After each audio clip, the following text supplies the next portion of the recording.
Voltamos a uma nova aula acerca de teologia sistemática e estamos na segunda aula dedicada ao assunto de pneumatologia, a doutrina do Espírito Santo.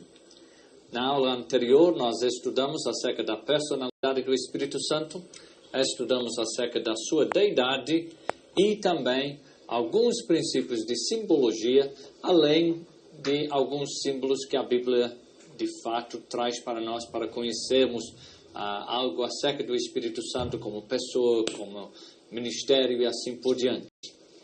Não deu tempo na outra aula para nós falarmos acerca do relacionamento de Jesus com o Espírito Santo, mas é justamente uma oportunidade agora para nós abrirmos este assunto, como Jesus se relacionava com o Espírito Santo, e depois passar para o fato que o Espírito Santo é comunicado à igreja por Jesus. Como nós vimos na aula passada, ele dizia que iria mandar um outro consolador, allos consolador, não heteros ou heteros consolador, um consolador do mesmo tipo. No ministério público de Jesus, de uma maneira especial, o Espírito Santo operou na vida do Filho de Deus.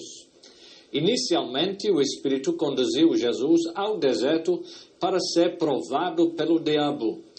Ele foi levado pelo Espírito Santo, uma vez que tinha vindo sobre ele, para ter um encontro lá no deserto. Passou 40 dias lá, que representaria como se fossem os 40 anos que caminhou o povo de Israel dentro do deserto, mas 40 dias de obediência a Deus, depois de que ele foi tentado. Em Mateus capítulo 4, nós lemos acerca da chegada do diabo, a tentação que ele fez do Filho de Deus, e como pela palavra de Deus, Satanás foi derrotado e Jesus saiu do deserto cheio do poder do Espírito Santo.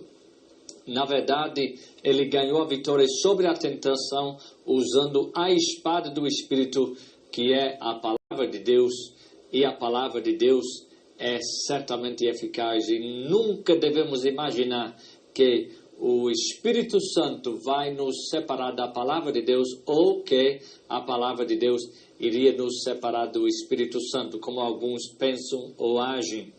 Depois disso, Jesus iniciou seu ministério de 3 anos, repleto do poder de Deus, e ele enfrentou todos os inimigos da humanidade, desde a doença aos problemas espirituais, aos demônios, e pelo poder do Espírito Santo operando na sua vida, pela sua fidelidade à palavra e à vontade de Deus, ele saiu vitorioso e providenciou para nós uma salvação que a Bíblia chama de tão grande salvação.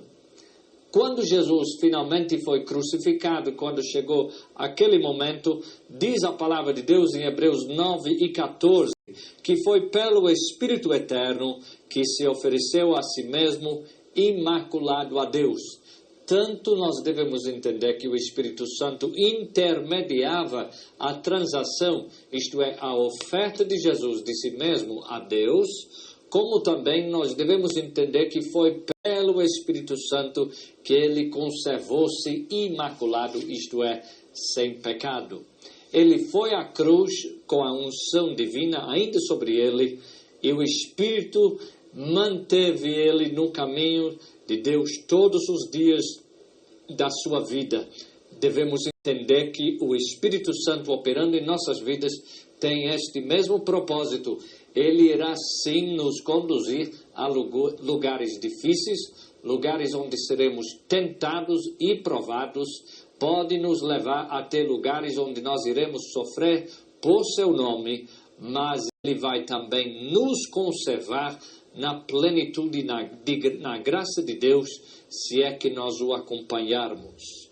E o último momento que quero frisar nesta introdução à matéria de hoje é que foi o próprio Espírito Santo o responsável, assim, pela ressurreição de Jesus. Diz a palavra de Deus em Romanos capítulo 1 e versículo 4, que foi o Espírito Santo que trouxe Jesus de volta, ali descrito como o Espírito de santidade.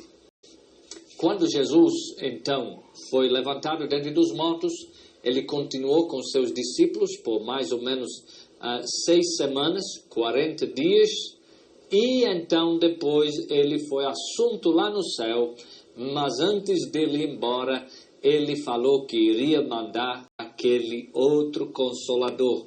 E houve de fato 10 dias de intervalo entre a saída de Jesus e a chegada do Espírito Santo, que aconteceu, como você está sabendo, no dia de Pentecostes. Queremos, portanto, hoje considerar o ministério do Espírito Santo na vida do cristão, ou como nós nos acostumamos a falar aqui no Brasil, na vida do crente. E queremos abordar este ministério a partir da perspectiva ou a partir da lente da sua operação dentro da igreja.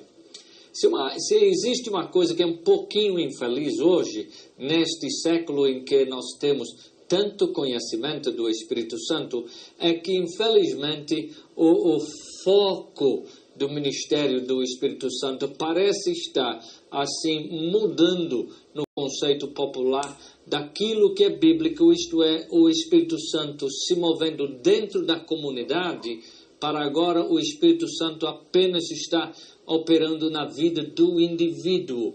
E devemos perceber que não foi bem assim que Deus planejou, que Deus gostaria, e quem sabe nós poderíamos ajudar a fazer alguma correção na medida que temos oportunidade a frisarmos estas verdades. Então, consideramos o ministério do Espírito Santo no crente a partir do contexto da igreja, como a comunidade universal dos remidos de Cristo. A razão disso é o fato que o Espírito Santo opera na comunidade dos santos e não apenas e não principalmente no indivíduo. Aliás, uma breve leitura do livro de Atos é o suficiente para convencer qualquer um do fator de comunidade da comunidade até no outorgar do Espírito.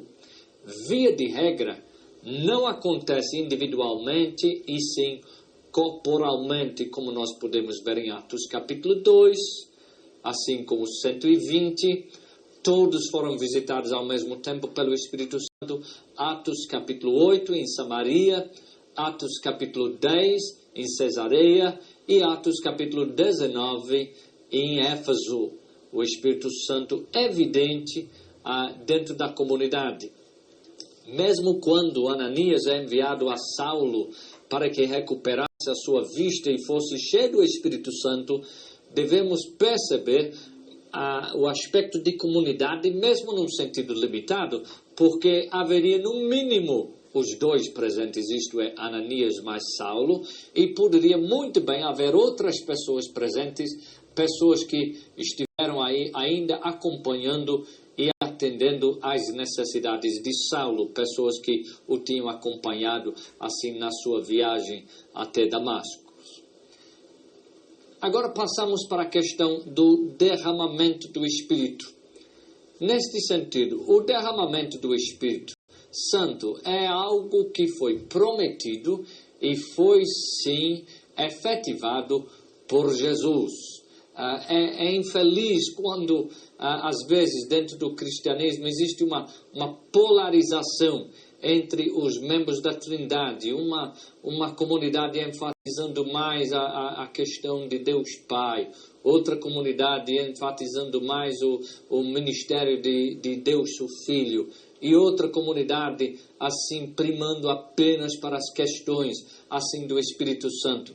Devemos perceber a parceria da Trindade em todo o seu ministério direcionado à criação e aos seres humanos e particularmente dentro da igreja. Então, o Espírito Santo foi enviado por Cristo. O Espírito veio permanecer sobre Cristo, não somente para suas próprias necessidades, mas também deu para ele o privilégio de outorgar este Espírito para todos os cristãos. João disse: eu não o conhecia, aquele, porém, que me enviou a batizar com água, me disse: aquele sobre quem vires descer e pousar o Espírito, esse é o que batiza com o Espírito Santo. Mas foi o mais alto privilégio do Messias enviar o Espírito Santo sobre o seu povo. De tal forma que hoje a igreja, de certa forma, não na sua plenitude, obviamente, mas de certa forma a igreja é o servo do Senhor, como retratado, por exemplo, na profecia de Isaías, e como Jesus era o servo do Senhor, agora nós somos o servo do Senhor no mundo, e isto viabilizado através do derramamento do Espírito Santo dentro da comunidade da igreja. Isto não tendo nada assim restrito em termos de denominações, mas sim dentro da comunidade dos fiéis. O derramamento do Espírito Santo no dia de Pentecostes confirmou a chegada de Cristo à destra do Pai, sendo assim um sinal de que a obra redentora dele foi consumida. Então, após a sua ascensão, o Senhor exerceu a grande prerrogativa messiânica que lhe foi outorgada, enviar o Espírito sobre outros. Portanto, ele concede a benção que ele mesmo recebeu e desfruta, e faz da sua igreja e seus seguidores coparticipantes com ele mesmo. Diz a palavra de Deus em Atos 2:33, exaltado, pois, à destra de Deus, tendo recebido do Pai a promessa do Espírito, derramou isto que vedes e ouvis. Foi a palavra de Pedro, aquela grande congregação. Então, o derramamento do Espírito Santo sobre a igreja foi o cumprimento da promessa. Aconteceu no dia de Pentecostes. Foi justamente uma confirmação daquilo que Jesus havia falado, que daqui a poucos dias, daqui não muitos dias, vocês serão batizados com o Espírito Santo, recebendo poder. Agora, o nascimento da igreja é aquilo que aconteceu assim no dia de Pentecostes. A maioria, se não todas as igrejas, entendem que isso foi de fato o início desta nova comunidade.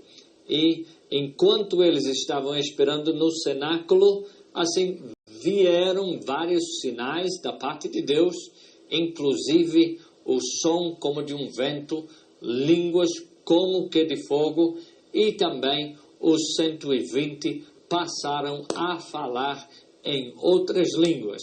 Note muito bem que a tradução da Bíblia, assim, do original, não quer dizer línguas estranhas, e sim heteras línguas ou outras línguas. Línguas que o povo não entendeu. O grupo dos 120, então, foram, de fato, o grupo foi o primogênito dos milhares e milhares de igrejas que, desde então, têm sido estabelecidos nos últimos 19 a 20 séculos.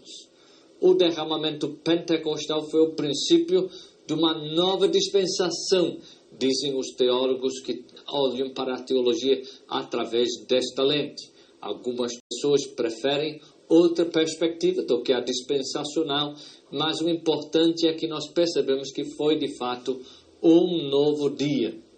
O nome característica do Espírito dentro desta dispensação seria o Espírito de Cristo, porque é aquele Espírito que foi enviado pelo Messias. Portanto, é dado este nome para clarear ou esclarecer esta ligação direta com Jesus. Assim, Paulo escreve para os romanos dizendo: se alguém não tem o Espírito de Cristo, então este não faz parte dele ou não tem correspondência com ele. O Espírito Santo veio providenciar poder para a igreja. Não poder de barulho, não poder de coisas estranhas, mas o poder para continuar a obra de Cristo. A igreja hoje, ungido pelo Espírito Santo, está cumprindo o ministério do servo de Deus aqui neste mundo, corporalmente. E é por isso que a comunidade é muito importante. No livro de Atos, torna-se evidente que é o poder e unção do Espírito Santo que viabiliza a obra e ministério da igreja.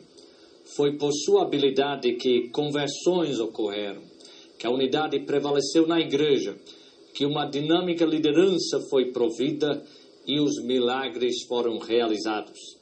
É desta forma que se explica a divulgação tão rápida do Evangelho naquele tempo, dando início a um movimento que perdura até aos nossos dias. Essa foi a obra sobrenatural do Espírito Santo nos seguidores de Cristo. Tudo que a igreja primitiva nos primeiros séculos precisava ou necessitava para desempenhar o trabalho de evangelizar o mundo foi providenciado pelo poder do Espírito Santo. O Espírito Santo, de fato, desempenha seu papel como produtor da história da igreja. Mas é muito importante entendermos que, além de poder, a coisa mais fabulosa, a coisa mais importante é que o Espírito Santo vem tomar residência permanente dentro desta comunidade que nós chamamos a igreja. É claro que em nível individual, nível pessoal, nós entendemos que os nossos corpos são templos do Espírito Santo, dignificando a própria existência humana, mas é justamente no sentido de comunidade ou comunitário que nós entendemos que o Espírito Santo assim tem a sua plena morada e essa morada é permanente dentro da igreja. No dia de Pentecostes, o Espírito Santo foi enviado para habitar na igreja como seu templo, sendo sua presença localizada no corpo coletivo e nos cristãos individualmente. O Espírito assim assume o seu ofício para administrar os assuntos do reino de Cristo. Como eu mencionei na outra aula, que ele é o mestre de obras, assim, nesta construção da igreja. Portanto, nós precisamos estar bem ajustados com ele. Ele está administrando a igreja até a volta de Jesus. E esta obra é o propósito final do Consolador, que é a edificação e aperfeiçoamento do corpo de Cristo. E era justamente nesta confiança do pleno poder e eficácia do ministério do Espírito Santo que a igreja primitiva confiava. E nós precisamos espelhar isso em nossos próprios dias. O Espírito Santo é o divino mestre de obras que guia fielmente a obra de Deus e a igreja e o crente individual. E é necessário que nós observamos a sua direção nos seguintes aspectos. Por exemplo, o trabalho geral da igreja. Quando foi a última vez que a sua comunidade eclesiástica fez uma pausa para observar aquilo que o Espírito Santo está dizendo às igrejas e à sua igreja em particular? O Espírito Santo veio capacitar a igreja para testemunhar, para ganhar almas para Cristo e sim para cuidar do rebanho através da pregação. Ajudou a igreja na oração, assim no canto e no testemunho, várias atividades. Mas não só no trabalho, isto é, naquilo que se faz como a igreja, mas na própria administração e a organização da mesma. Esta função administrativa é prerrogativa do ministério do Espírito Santo e ele escolhe homens que ele mesmo capacita segundo a sua própria vontade, como nós descobrimos em relação à questão de dons espirituais e a vontade própria do Espírito. O Espírito Santo providenciou naqueles dias lideranças administrativas e operou milagres por ação direta, através de anjos ou através até por visões. Por exemplo, o Espírito Santo enviou Filipe a Gaza, deu direção a Ananias para orar por Saulo e orientou os líderes da igreja em Antioquia para escolherem missionários. Mas a igreja primitiva, embora que muitas pessoas não percebam, a igreja primitiva também teve a sua porção de problemas, a sua porção de dificuldades de convivência, dificuldades de circunstâncias. E era o Espírito Santo que coordenava assim a igreja, especialmente nesses momentos difíceis, para que ela pudesse superar estes problemas. Por exemplo, quando havia aquela discórdia em relação à distribuição de alimento às viúvas, foi o Espírito Santo que guiou os apóstolos para, primeiramente, não deixarem o seu próprio ministério ou sua responsabilidade, assim, na palavra de Deus e na oração, e guiou a igreja a separar para si pessoas que tornaram-se os primeiros diáconos da igreja para estarem cuidando desta função, desta necessidade. E é interessante como isso tornou-se assim tão efetivo, tão eficaz esta solução, que até muitas igrejas hoje em dia não conseguem pensar como seria a igreja sem o diaconato, e foi uma providência assim do Espírito Santo para preservar a unidade dos santos e sim ver que até as necessidades corriqueiras básicas, como de comida, foram cuidados e ninguém foi assim deixado só nesta situação e nesta necessidade. Uma das coisas que torna-se logo aparente é que o Espírito Santo particularmente está interessado no corpo de obreiros ou no ministério ou aquelas pessoas que estão à disposição para Deus de acordo com a sua chamada e vocação de vida. Ele confirmou, por exemplo, a chamada de Barnabé e Saulo e ordenou que eles fossem para a obra missionária. Os líderes da igreja preocuparam-se nas suas próprias convicções, mas com a escolha do Espírito Santo, assim foram direcionados por aquilo que ele estava querendo. Lembre-se, é muito importante nós ouvirmos a voz do Espírito Santo. Não aquela voz audível, embora que possa acontecer, mas a voz do Espírito que fala dentro da nossa mente, fala dentro do nosso próprio coração. Paulo, o grande apóstolo, foi consciente de que todo o seu ministério estava inspirado pelo Espírito Santo. Ele gozava dessa comunhão íntima de que nós falamos na aula passada que tanto precisamos, que é justamente a verdadeira compreensão da personalidade do Espírito Santo. Na sua obediência, ele demonstrava a sua firme convicção da deidade e autoridade do Espírito Santo sobre a sua própria vida. De que forma? De tal forma que quando mais tarde surgiram assim notícias por pessoas assim profetizando pelo Espírito Santo, através do Espírito Santo, o apóstolo Paulo podia dizer que ele não contava a sua vida como preciosa, conquanto que ele cumprisse cabalmente o ministério que ele tinha recebido de Deus. E o Espírito Santo estava coordenando ele na sua vida. Oxalá que ele esteja coordenando você individualmente e também como igreja corporalmente. O Espírito Santo é o diretor divino de missões. E hoje, quando nós vemos um mundo tão necessitado de trabalhos missionários e percebemos que uma boa porção dos recursos da igreja não são destinados nessa direção, mas sim obedecem outras prioridades, nós somos forçados a avaliar até que ponto a igreja está sendo coordenada pelo Espírito Santo e até que ponto é apenas a liderança humana que está regendo a obra de Deus. São coisas que devem preocupar cada um de nós. O Espírito Santo está aqui para um tempo.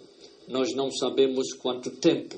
De acordo com a sua perspectiva teológica, escatológica, você pode imaginar que o Espírito Santo estará aqui até o arrebatamento da igreja e depois será recolhido. Ou você pode imaginar até que não seria nada disso, que o Espírito Santo permanece aqui. O importante é que nós percebemos que, pela prática histórica, a operação da Trindade, as coisas acontecem em momentos, em épocas, em blocos.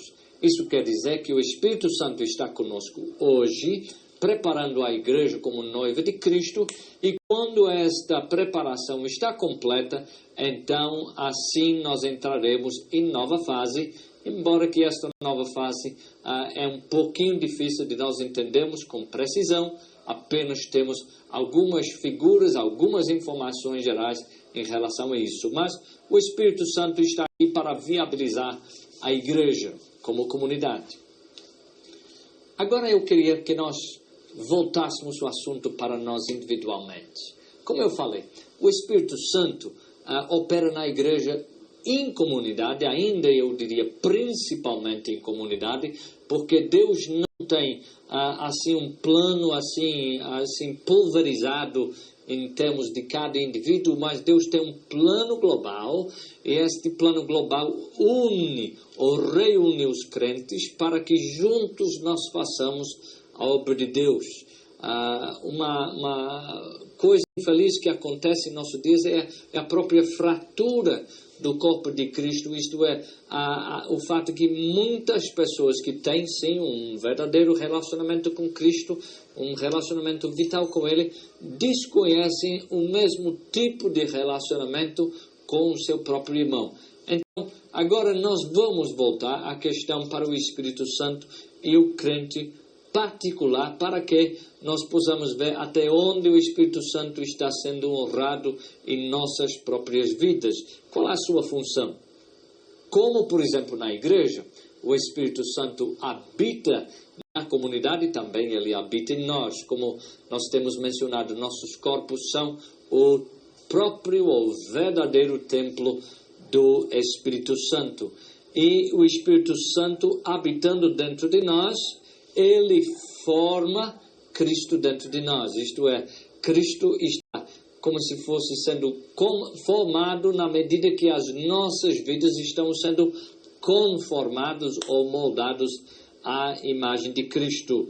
Habitando em nossos corações, a missão principal do Espírito Santo é exaltar ou glorificar Cristo.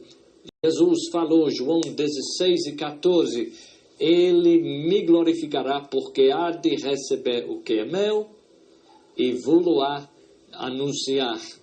O Espírito Santo não fala de si, ele fala de Cristo e glorifica a Cristo, que é justamente uma das medidas que você pode usar, uma medida simples para você medir a espiritualidade das pessoas que estão dizendo-se movidos pelo Espírito Santo, se de fato Cristo está em evidência ou não está. A verdade é que Ele, o Espírito Santo, habita em nós desde o momento da nossa conversão. Existem algumas igrejas, inclusive igrejas pentecostais, que imaginam que o Espírito Santo somente vem tomar residência no crente ou no cristão a partir do momento de uma segunda obra de graça que eles chamam de batismo no Espírito Santo, ou plenitude do Espírito Santo, ou revestimento de poder. Nada pode ser mais longe da verdade. O Espírito Santo habita dentro de todos os crentes. Como nós acabamos de falar há pouco tempo, assim, da carta de Paulo aos Romanos, se alguém não tem o Espírito de Cristo, este tal não é dele.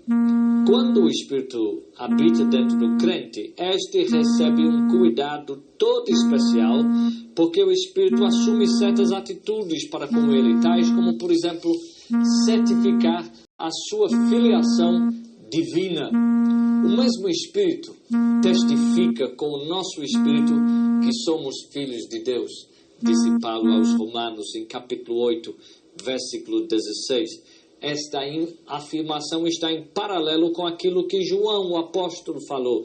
E o Espírito é o que testifica, porque o Espírito é a verdade. Desta forma, o Espírito providencia para todos os crentes uma percepção espiritual que expande o senso natural. Muitos novos convertidos guardam muitas incertezas ou mesmo dúvidas declaradas no que diz respeito à recém-achada fé. Às vezes os efeitos do pecado são tão extensos que a pessoa muitas vezes deixa de gozar de da acessibilidade que temos na presença de Deus. Mas uma parte da obra do Espírito Santo é trazer esta pessoa, meio receosa de entrar na presença de Deus, e trazer aquela pessoa até a confiança de se desnudar diante de Deus e de expor as suas necessidades. E sim, vai criar dentro deste novo servo de Deus, assim, uma profunda e plena comunhão. Ele certifica da filiação divina. Nós também não somente recebemos o conhecimento mental, mas ele constrói ou comunica dentro de nós a própria característica de Filho de Deus. Ou, em outras palavras, nós passamos a ter a natureza de Filho de Deus. Mas, além disso, eu já tenho assim assinalado este aspecto, nós entramos nesta questão da comunhão. Comunhão é justamente o repartir, é o dividir, é o compartilhar. E o Espírito Santo tanto faz isso em relação ao nosso relacionamento com Deus, através de Jesus Cristo, isto é, trazendo aquela coisa que é de Deus e comunicando para nós, como também Ele nos liga com os nossos irmãos em Cristo. O cristão que não tem uma ligação vital com os outros membros da sua comunidade está perdendo muita coisa. A palavra para esta comunhão é a palavra grega koinonia. Paulo escreveu aos Filipenses dizendo, portanto, se há algum conforto em Cristo, se há alguma consolação de amor, se há alguma comunhão ou koinonia no Espírito, então continue buscando estas coisas. Ele escreveu assim aos Coríntios, a graça do Senhor Jesus Cristo e o amor de Deus e a comunhão ou a koinonia, o repartir, o dividir, o compartilhar do Espírito Santo seja convosco. O Espírito Santo e o crente regenerado compartilham de muitas coisas em comum e é um senso de intimidade muito real. Nós devemos conversar com o Espírito Santo. Hoje em dia é até um assunto polêmico, de vez em quando alguém pergunta, mas veja, pode orar assim ao Espírito Santo? O que é que eu falo numa situação dessa? Eu digo, olha, se nós entendermos que conversar com Deus é orar, então a resposta é fácil, porque o Espírito Santo está aqui como nosso guia. Ele conversa conosco e esta conversa não deve ser apenas um monólogo, nós devemos estar falando, quer dizer, devemos ter diálogo. O Espírito fala e nós falamos com o Espírito.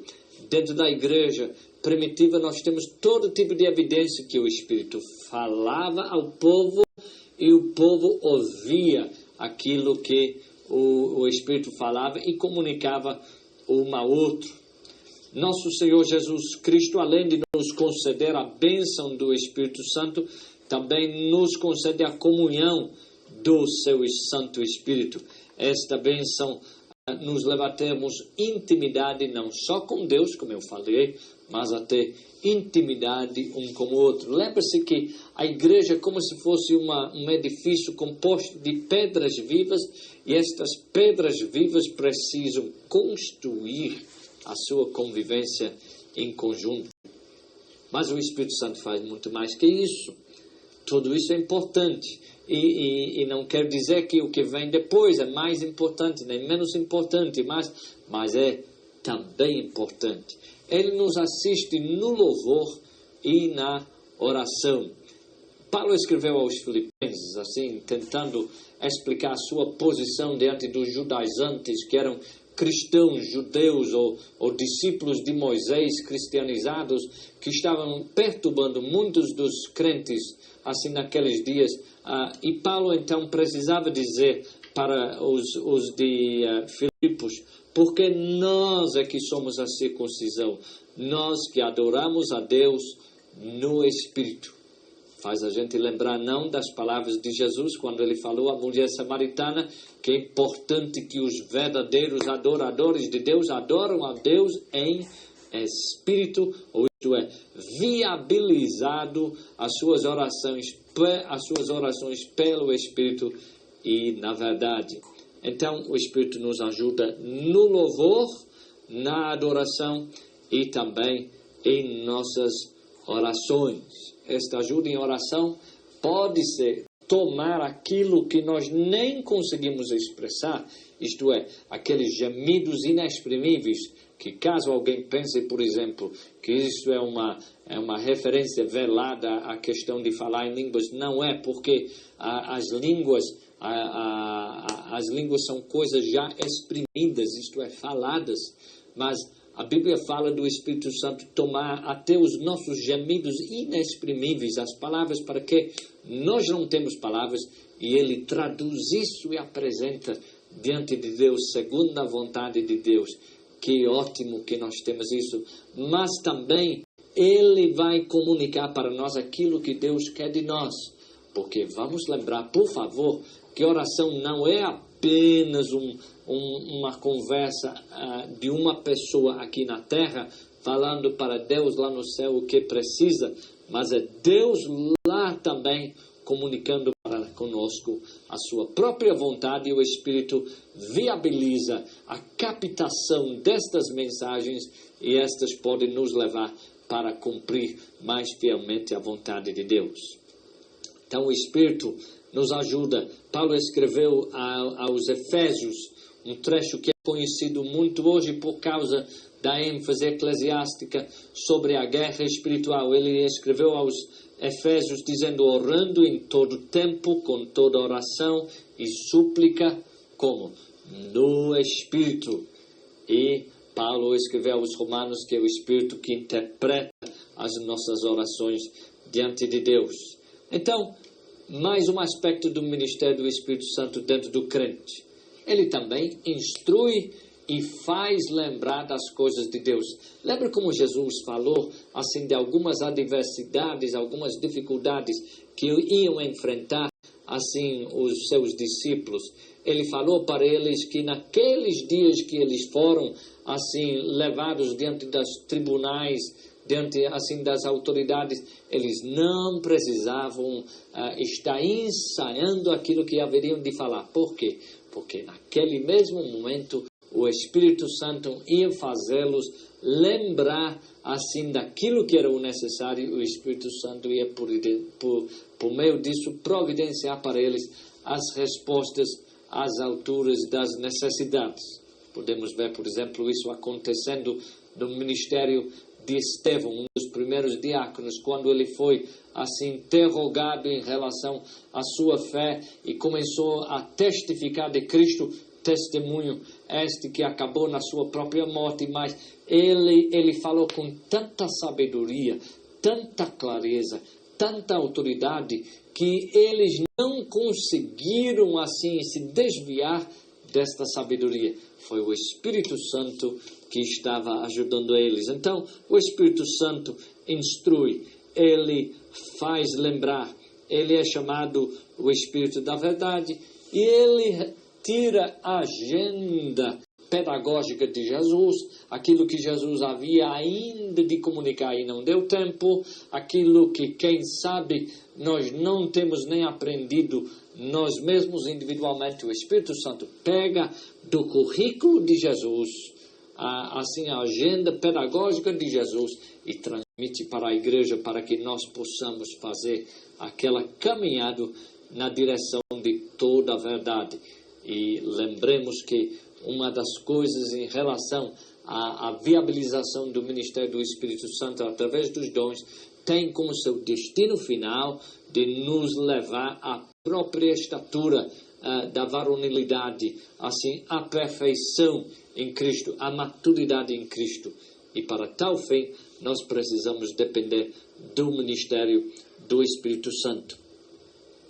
Ele nos ensina, faz-nos lembrar, ele não é limitado ao nosso próprio intelecto, mas isso não quer dizer que ele se desvia do uso do nosso raciocínio ou da nossa educação. Vamos, por favor, lembrar que o Espírito Santo é quem inspirou esta palavra.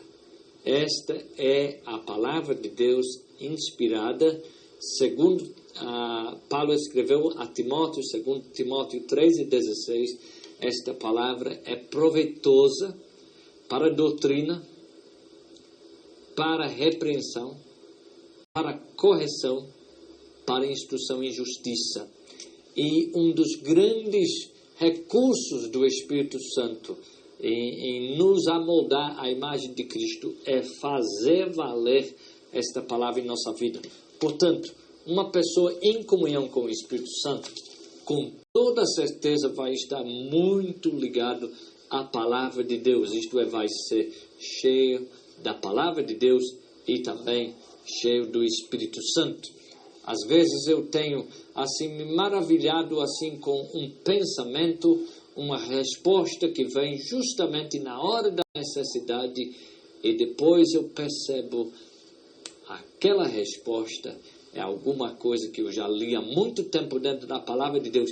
Não estava nem lembrado, nem tinha nem visto sobre aquela ótica, mas foi justamente aquilo que o Espírito Santo trouxe para viabilizar a necessidade daquele momento. Isso é o que nós chamamos de parceria, o Espírito Santo usando a palavra de Deus. E como nós observamos, por exemplo, que Jesus teve um relacionamento muito íntimo com o Espírito Santo, o Espírito Santo goza de um relacionamento muito íntimo com a palavra de Deus, que é recordada para nós em todos os livros da Bíblia. Outro aspecto do Espírito Santo é a maneira que ele guia a igreja. Ele tanto guia a comunidade, como ele guia o indivíduo. A direção de Deus, às vezes, parece um pouco estranho para nós. Mas nunca devemos confundir, porque quando Deus está nos dirigindo, nós teremos uma certeza que este é o caminho em que Deus está nos levando. Lembre-se, por favor, da maneira como Deus guiava seu povo quando no deserto caminho à terra prometida. A Bíblia diz que havia um símbolo da presença de Deus lá. A coluna de fogo de noite é que eu quero focalizar especialmente. Na noite, às vezes Deus decidia que era o momento propício para o povo de Deus fazer a sua caminhada. Então, o que acontecia? Naquele momento, então, a nuvem ou a coluna de fogo se levantava e se colocava diante do povo para que este povo pudesse andar na luz. O Espírito Santo vem nos guiar dentro da luz da palavra de Deus e dentro da luz da sua própria razão. Às vezes nós não entendemos certas coisas, mas depois vão ser revelados como sendo claramente parte da vontade de Deus por nós, porque o Espírito Santo não é limitado à nossa apreensão da realidade. Às vezes nós sentimos de fazer alguma coisa que nós podemos chamar de intuição, e esta intuição pode ser do Espírito Santo, e quanto mais nós comungamos com o Espírito Santo, mais nós vamos ter condições de opinar ou discernir entre aquela intuição que é apenas humana, uma sabedoria humana, e aquela intuição que vem através da direção do Espírito Santo. Às vezes ele abre para nós um entendimento acerca de alguma coisa que vai acontecer. Já aconteceu comigo algumas vezes. Provavelmente aconteceu com você. Você teve, de repente, uma forte impressão que ao acontecer, uma coisa que não teria, assim, como acontecer em situação normal, e de repente você pensa que é isso, e percebe que é o Espírito Santo, assim, abrindo para você uma parte do seu conhecimento acerca do futuro, e conscientizando você para isso, para que você possa estar preparado naquela hora. Pois o Espírito Santo guia, ele também conforta, ele é aquele consolador que Jesus enviou. Tem uma parte da igreja que tem dificuldade em admitir a diversidade ou as dificuldades da vida. Sugere que não deveria ter nenhuma tristeza em nossas vidas. Eu não sou deste partido. Eu creio que até a tristeza, quando é de Deus, opera coisas positivas em nossas vidas e que fatalmente nós iremos passar momentos tristes da mesma forma que o próprio Espírito Santo às vezes é contristado. Mas o Espírito Santo está ao nosso lado para nos consolar, para nos confortar. Isto é, faz com que mesmo diante das dificuldades, dentro da adversidade, nós temos um sentimento de prazer ao percebermos que tudo isso está cooperando para o bem daqueles que amam a Deus, que são chamados segundo os seus próprios propósitos. Então, ele conforta ou consola a igreja. O termo paráclito, como nós temos falado, é uma palavra assim composta de duas palavras no grego, para ao lado, e kaleo, que é chamar ao lado.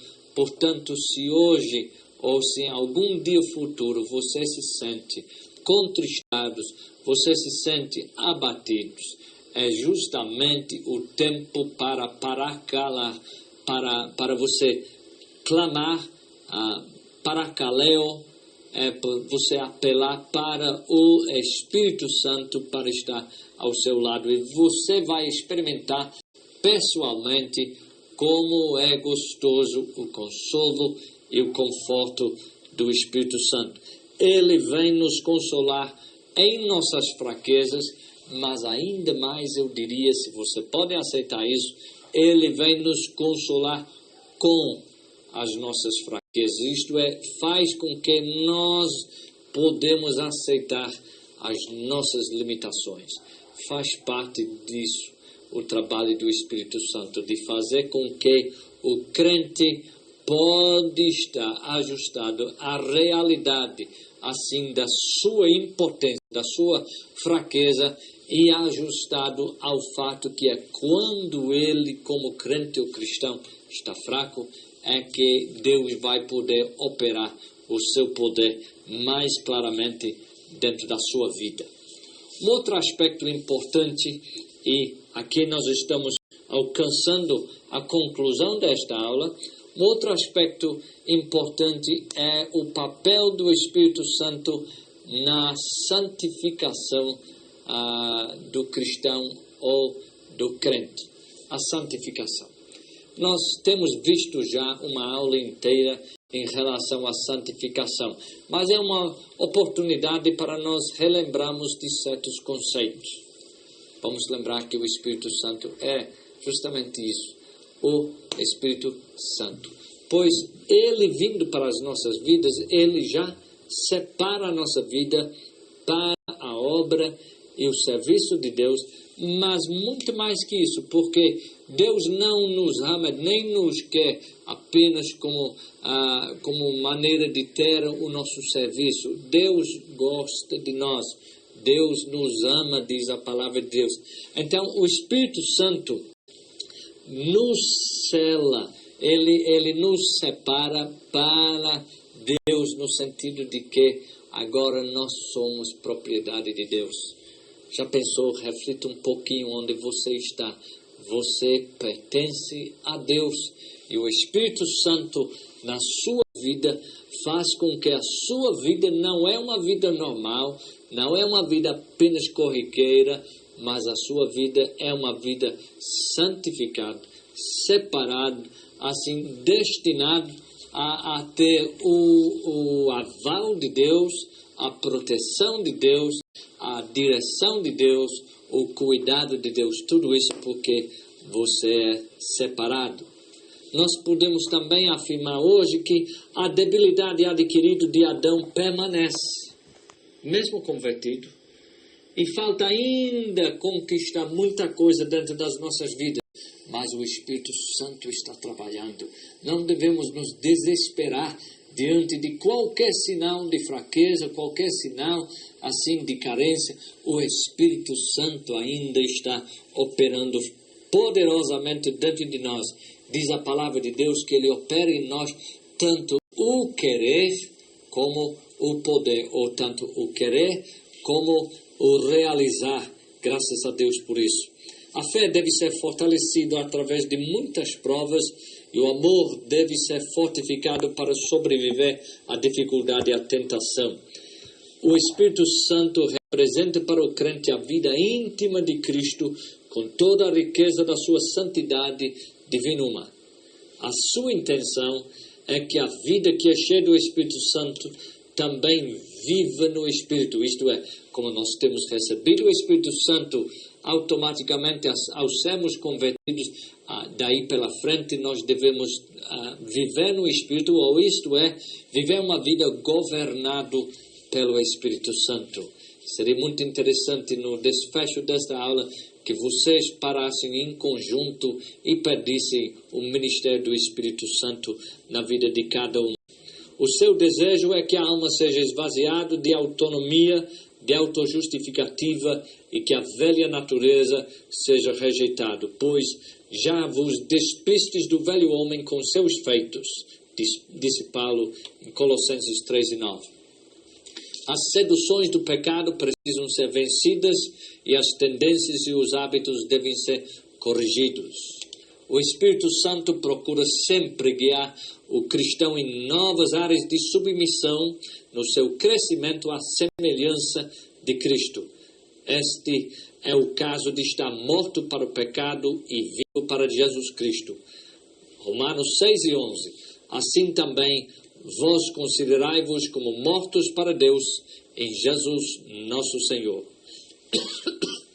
O ministério do Espírito Santo, finalmente, não cancela a responsabilidade do cristão, mas dá-lhe uma oportunidade para um crescimento espiritual e moral. Muitos têm considerado o assunto de santificação apenas do lado negativo, ou seja, de afastar-se do mal, como em Isaías 6:5. Mas o lado positivo da consagração é consagrar-se para o bem, é de igual ou maior importância.